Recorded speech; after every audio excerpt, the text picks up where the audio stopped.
Hello, everyone. This is Cole from the American Journal of Healthcare Strategy, and we are joined by an incredible operations leader this evening. Gadi, please go ahead and introduce yourself.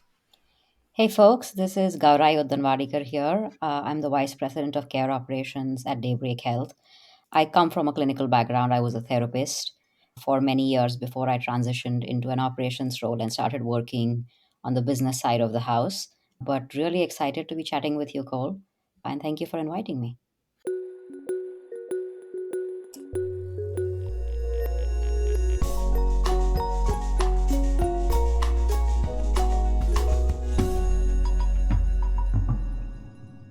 I'm so happy to be chatting with you, and thank you so much.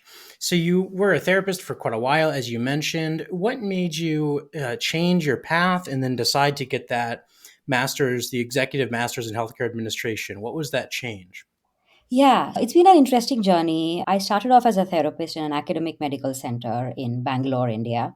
Worked there for approximately 2 years before deciding that the bureaucracy in an academic brick and mortar was probably not my cup of tea, and started my own behavioral health company and was involved in direct patient care as well as in expansion and growth of the business to sort of multiple physical locations as well as services in a virtual setting.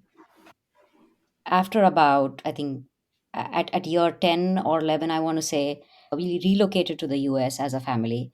And the right next step seemed like moving into the direction of either doing an MBA or an MHA, primarily because I think coming here meant that my entire clinical background did not make any sense here, which means I needed to go through the education system again. I wasn't sure. I was keen on doing a master's and a PhD again, and sort of again starting at the bottommost rung. So and I love operations. I have absolutely a lot of fantastic experiences, but just ideas around what we can do to make healthcare better. And I said, okay, I need to get a little more trained and have a greater understanding of the US healthcare system. And the executive MHA program at the University of Washington just made a ton load of sense to me. That makes a lot of sense. And so, with that MHA, because you were so educated and experienced beforehand, did you find that it was still valuable for you since, the American healthcare system is quite convoluted and probably quite different?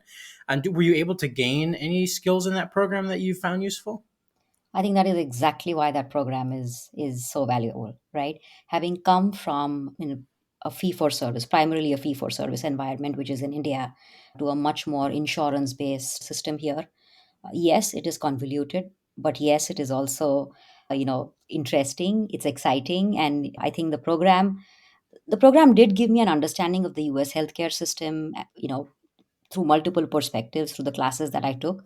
But I think what was much more valuable from that program was that it sort of prepared me to just be handed any problem. And then it gave me the confidence to say, if I step back and give it a little bit of time, maybe a week or two, and think about it, I can solve it. I think that was the value that the MHA program gave me, besides the technical skills and the knowledge and the experience, etc.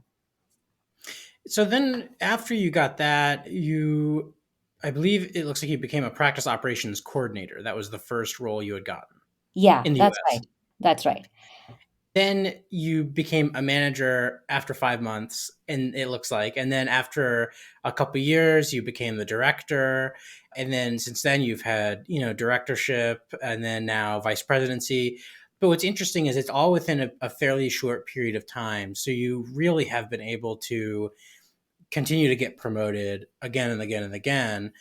And that's something that a lot of people are interested in, especially some people who maybe have been stuck at that coordinator level or that manager level. Even with good education, they've been there for 5 to 10 years. How have you been able to get those promotions and continue to expand your, autonomy and your authority in such a short period of time? Fantastic question, Cole. When I got the coordinator, the practice operations coordinator role at 98.6, I was at a point where I was, on one hand, networking. I had zero healthcare experience. I did have the executive MHA degree, or sort of was getting to that point where I would get that degree. I really wasn't getting any interviews because I had no US healthcare experience. It was an incredibly humbling time for me, having gone from leading a particular business in India and kind of being good at it, to then moving to the US and finding that no one is really interested in my experience. But more importantly, also being humble enough to accept that my narrative, my story, and how I translated my experience for the interviewer was not going down well. So there was something that I needed to learn from that. That's when I met Larry Engel, and I call him out because he has been instrumental in my career. Larry Engel was the first chief product officer for 98.6, and I met him and I said, "Hey, would you be open to doing an informational meeting?" We did. There was an interview that there was a role that was posted. It was a coordinator role, and I said, "You know what? This company seems very exciting. I really would love to work for this person."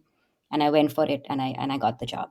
Once I got the job, I think I met a lot of people in the company, including my chief medical officer, Brad Youngren, Rob Schweitzer, who then became the chief product officer.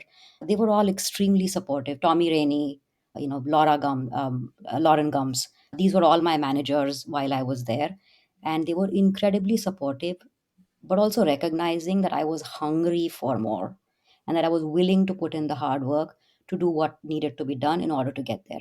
It was definitely a steep learning curve. There were new things, there were lots of failures. There was learning from those failures and sort of picking myself up and moving forward. And yeah, so it's a bit of it is me just constantly being intensely focused on growth and learning, potentially also harassing my managers for wanting more on my plate, sort of taking on more projects than sometimes even I felt I could take on.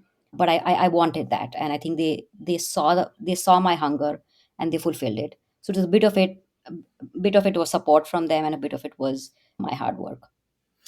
One of the things you mentioned that I really am interested in is you have experience, of course, many years working, but also you've experienced running your own company, founding your own company. You're coming from a place of so much experience, and then you're saying that you faced struggles and a learning curve and failures and challenges.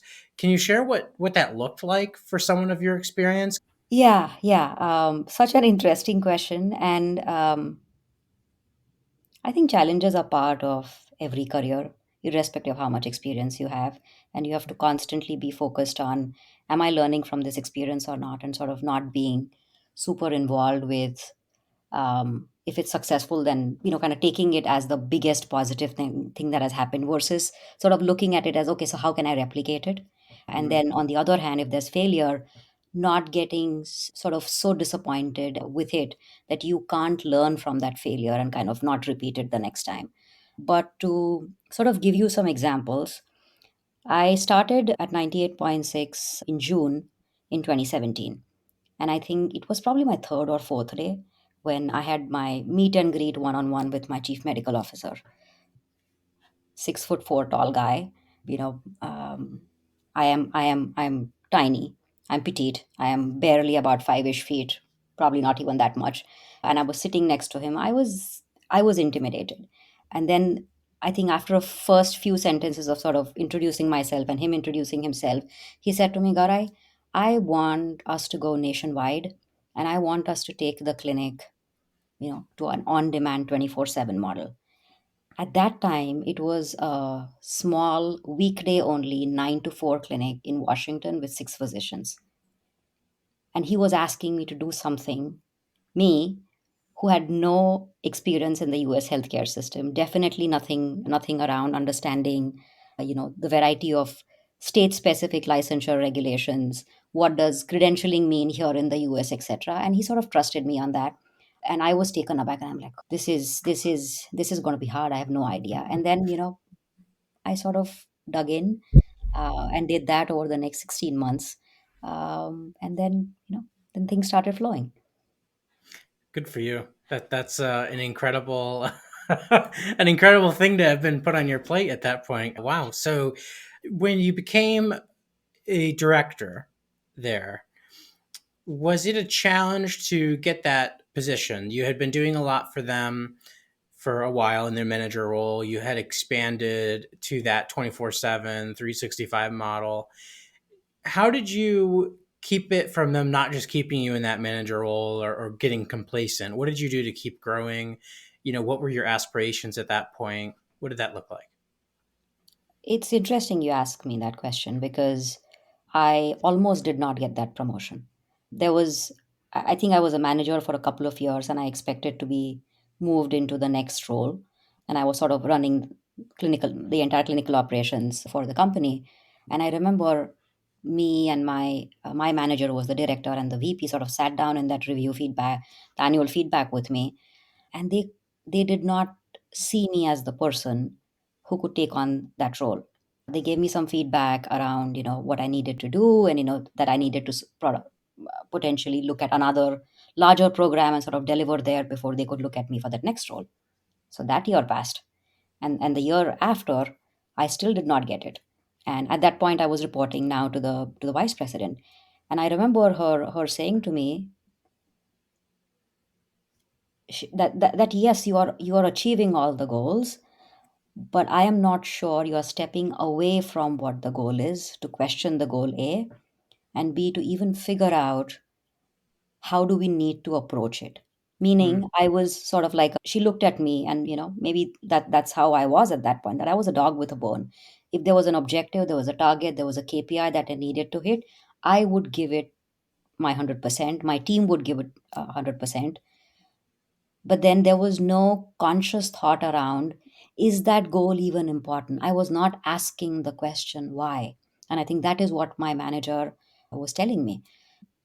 It was even when that feedback happened, I remember there I me going back to the chief product officer of the company. He was my mentor at the time, and saying that, you know what, I think I'm going to leave because I have spent so much time here and I feel like I've given so much to the company, and I'm not sure I'm being respected. And then one thing led to another. We had another meeting with the CMO and my VP, and they sort of coached me through this, and they are like, that's not the way to handle feedback. You don't quit. You sort of figure you sort of Right. figure it out. And at this point I was disheartened. I was like, I have done everything that I could do, and if they can't see what I'm doing, then you know what, there's no point. I'm not going to bang my head against the wall constantly. But I also went to an executive coach at that point, and I said, and I told her, that this is what I'm dealing with. And I think she walked me through, we did some assessments, she walked me through some of the blind spots that I had, where truly I was very, very task oriented, and I needed to step away, be a combination of relationship orientation, task orientation, but also sort of take the broader picture. You sort of, take a 10,000-foot view of where the company was heading. What do I need to do in order to get there, versus a particular project, a particular program that was handed to me. And I have, I don't know what changes happened. I truly don't know. They didn't happen consciously, but the coaching helped. Being desirous of that growth and being desirous to learn constantly also helped. And I think 8-10 months later, I was given the promotion. An amazing lesson to me as well that not to give up because it's tempting sometimes when you encounter those issues. And then so you stayed in that role for a little over, a bit over a year, and then you moved to Cerebral. Cerebral is interesting because that's more of I mean, that's a startup, and then that was in the mental health space, which you had experience with in the past too. What was the reason for moving there? Honestly, I wasn't necessarily actively looking for opportunities. But one thing that I had promised myself after I got the director role, and this is part of the, sort of the self review that you do in your performance cycle, where I had told my boss at 98.6 that I'm not good at networking. It's not something that I enjoy. I'm an introvert. So I would rather not network, not go out for a drink with people, not go out for these large group dinners. I'm good with one on one. I just don't necessarily enjoy, or let me put it this way, my energy sort of drains off much more faster when I'm in a large group setting. So networking is, Understandable. yeah. So that was, I said, okay, so if this is something that is scaring me, then I absolutely have to do this. So that was part of what I was doing during that year. And during that networking, I met a few people. um, well, when I say met, this was just post pandemic, so I met them virtually, and one thing led to another, and yeah, then I landed at Cerebral. So it seems like since you've been in the US, it's been only networking that's really for getting the jobs. It doesn't seem like you're, and this is something that almost everyone else I've interviewed has said the same thing, but you've really just been networking, meeting people. You're not really putting in like traditional applications. I'm not. I have also been fortunate enough that I haven't ever reached a point in my career, except that one time when I wasn't getting that director role, where I felt like I needed to leave right away, right? That being said, I have always focused on sort of firing myself from the job. And that's how I think I feel I grow. Where if I'm given a job, then the first thing that I'm trying to do is sort of laying out a plan, almost like a business plan in front of me as to what do I need to do in order to fire myself from the job. How can I sort of coach my team, train up my team, ramp up my team so that they can take on the responsibilities that I am taking on, in a way sort of creating a career trajectory for them and not just for myself, and then going and looking for another role for Interesting. myself. So either expanding my role or taking a completely different role in the same company, or sort of finding it elsewhere. Again, the idea is for me is, am I learning? Am I growing? And then the title and the scope and the rest of it sort of comes as a part of it. So after Cerebral, you had a lot of things that you did at Cerebral, and then you became an advisor for care operations, but then you got the vice presidency role of care operations. Yeah. What challenges has the vice presidency role given you compared to the director role? I think at a director role, especially when I was at Cerebral, my focus was on the behavioral health clinicians and the behavioral health operations purely, right? Um, at As I have moved up into this role, it's much more broader. Um, for example, I'm also responsible for customer support, customer support operations. I'm responsible for health plan operations, expansion operations, clinical recruiting, capacity management, workforce management, clinical care delivery, clinical care quality, clinician accountability, and just generally sort of performance management for the clinicians as well. And when you go from a narrower focus as that was in cerebral, but at a much higher scale. For example, at cerebral, I had about 2,800 clinicians at one point reporting on my team. Through, of course, I mean there was a hierarchy of people, but that was the depth and the scale of it. But then you sort of move away from that and take on a much more broader scope, which means you can't just focus your attention on one area, and you also don't have the luxury of sort of focusing your attention on a area for an extended period of time.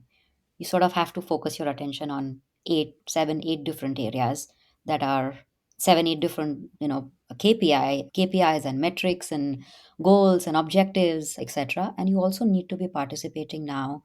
So this is the, how should I put this? This is sort of the broader scope and the broader focus. On one hand is different from what I had at cerebral, but then on the other hand, it's also about how am I managing up, what do I need to do in order to sort of prove my value to the rest of the executive team, that I am a worthy leader. Like, this is the first time I'm sort of getting a seat at the table.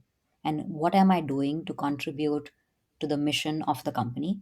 What am I doing to sort of learn from, this esteemed group of people that I am now part of? And what value am I providing to the rest of the team, the rest of the executive team, so that they can learn from me? And I think all of this takes a little bit of sort of mind shift. And yeah, so Wow. long story short, yeah. No, but that's intimidating for sure. Yeah, kind of a very different, not just like more of the same thing, but also very different responsibilities and different ways that you have to approach the problem than before. Yeah, yeah, One thing I wanted to ask as well, before we conclude, of course, is you mentioned that you didn't like, I guess the traditional networking, that you think of with the groups and that was a bit more challenging for you. How did you overcome that? How did you? Because did you get your current role via networking as well? yeah. So how did you overcome that, and what does that networking look like for you? My my mantra in life is, if I am saying no to something, I need to figure out why am I saying no to it? Am I scared of it? Or am I saying no to it because it's not really interesting to me? And if Hmm. the answer is I'm scared of it, then that's where I need to go, because Hmm. that's where I'm going to learn. That's where I'm going to grow. So if networking is what scares me, networking is what sort of brings out the introvert in me, networking is what drains my energy, that's where I need to go. Because I'm not saying that networking is not something that I should do, or, this is not for me. I know it's important. It's just scaring me. So then that's what I'm going to do. Wow. And nice. And so you just put the courage and you did it.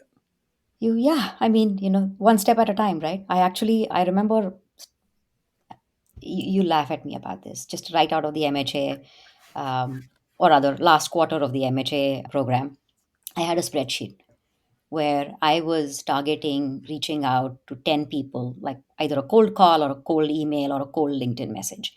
And then I would look at my conversion rate. Out of the 10, maybe one or two would sort of reply back. Mhm. And then that would convert into maybe one informational interview. So I was targeting at least one informational interview every week by sort of doing this. And I had this entire spreadsheet that I had built out so that I could, that I had to do it.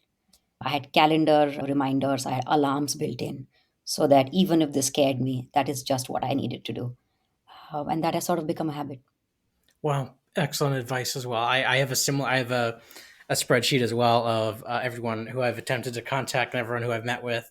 Very, very good advice. Thank you so much for joining me. You have incredible experience. Hopefully, we can stay in touch and we can discuss things more in the future as well. But I couldn't be more Absolutely. Hey, we are networking here. So, exactly. This is networking right here.